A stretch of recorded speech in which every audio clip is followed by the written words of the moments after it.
Are you wondering if you have to give your neighbors the good side of the fence? Though it is common practice, there are no laws that mandate that your neighbor gets the good side of the fence. Though your local covenants, conditions, and restrictions or your local HOA might be different. So nonetheless, it's a good fence etiquette and most practical option for the owner in terms of safety, repairs, and curb appeals. So let's dive in. Hey there, I'm Christina with Backyardscape, where we share tips and ideas to make your backyard your favorite hangout spot. So make sure you subscribe so you get all the latest videos. Now, before you begin building the fence on your property, you always want to double check with your local laws and regulations, and that includes your HOA or your homeowners association. Before you begin any kind of building, you always need to give your neighbors a heads up. This rule especially applies when building a fence because it can influence your neighbor's sight lines, house curb appeal, even property value.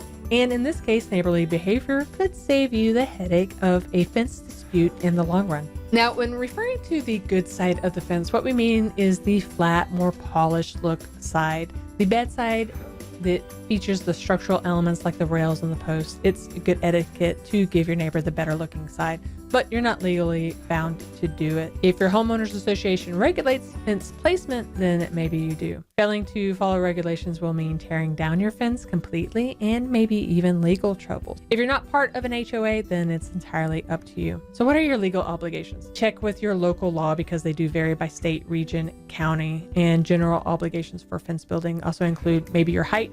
In general, the maximum height for a fence is about 8 feet. Then you also want to look at the placement. It's against the law to build a fence on someone else's property. So you want to make sure that you check the homeowner's survey to find your property lines before you start building. And then obviously maintenance. The fence owner is legally obligated to maintain the structure of the fence and repair any damages. Now, prohibited materials, generally laws will not dictate how your fence looks, but they can restrict materials that are considered dangerous, like say barbed wire or electric fences. And now getting to the HOA or a CC&R, if you're part of a homeowners association, then there's probably going to be even more restrictions that you want to keep in mind. The CC&R generally focus on fence aesthetics and can even regulate the type of wood that you use to build your fence. In these cases, you probably have no choice but to give your neighbor the good side of the fence. Now, if you're set on having the good side yourself, then consider installing a good neighbor fence. It's called a good neighbor fence simply because this type of fence is built to look identical on both sides, meaning you and your neighbor both get the best of both worlds.